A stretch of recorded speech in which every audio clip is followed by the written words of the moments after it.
On the main line today, we have a representation of a Baltimore and Ohio passenger train from the late 1960s, the mid to late the 1960s, we'll say. The Chesapeake and Ohio had already gained. I'll take off the brake simulator, let him go. Control of the railroad around this time. The Baltimore and Ohio is one of the first railroads in the history of America to ever be created. Now this video also demonstrates a good use of shorty passenger cars. There are 3 passenger cars on this train, 2 absolutely ancient Gilbert passenger cars from the 1950s that still have the original lights in them, and it still works amazingly.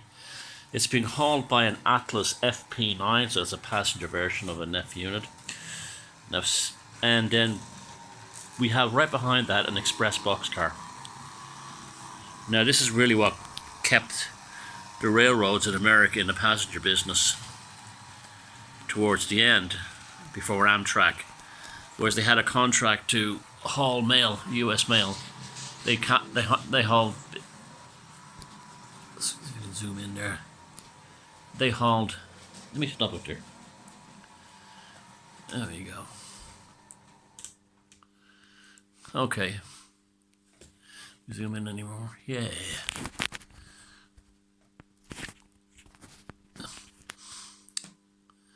So that's what you see. This is how they survived. The trains ran very slowly. They were very slow running trains. I've seen videos of passenger trains before Amtrak. The track was very poor.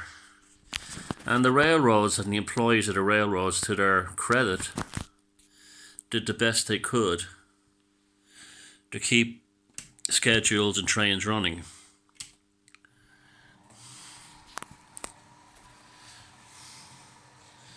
So the FP9, you can get away with it, an F7. You can get away with these trains, on these logos on passenger trains, because they're short. With the shorty coaches, they don't look so bad.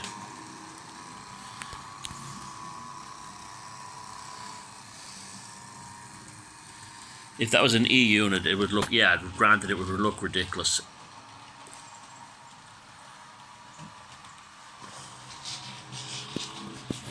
And that'd be about the speed they would go prototypically. The Baltimore Ohio, I believe now, is part of the whole gigantic chassis system, which became CSX today. And their main line was from Baltimore, I think, all the way to Chicago. So they were a very powerful and busy and very progressive railroad at one time. They ran into New Jersey at the huge terminal that's now closed. Well, the building is still there at Jersey City, right across from where the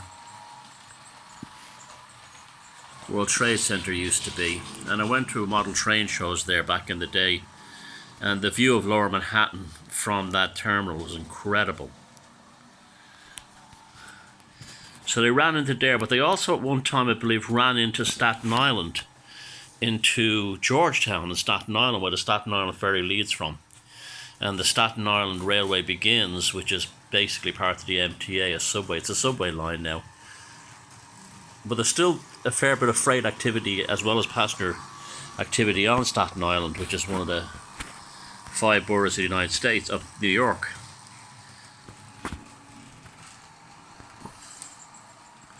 I got a funny story. Back in the day, I had a friend who lived in Newdorp on Staten Island, and I went to visit him and he wasn't around, so I went back down on the Staten Island Rapid Transit, or whatever it's called, back to Georgetown, and found myself in the old B&O yard, and it was now a car park. And in there was the remains of some kind of freight shed, but it wasn't being served anymore. and the freight shed was filled with literally thousands, I'm not joking, thousands of bills. You know, the car lading bills? It's almost like an invoice they stick in the front of the box car.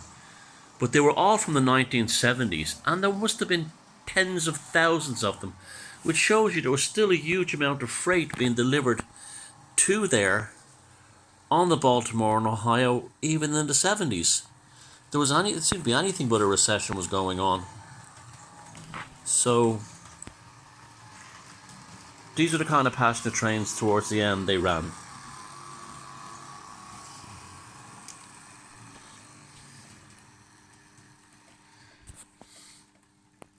So that's an Athean, not really an accurate car, just basically their let me see if I get a bit. Their basic streamlined passenger car they've had for years.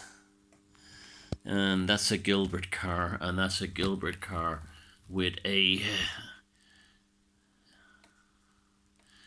baggage door.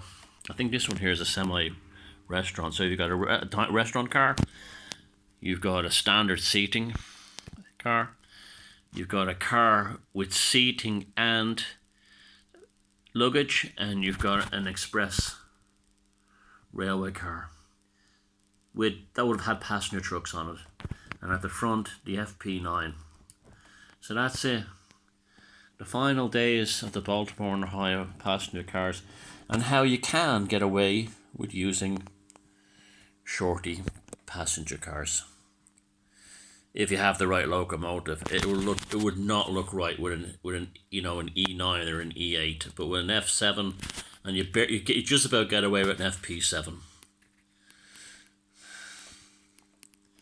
Okay, till next time.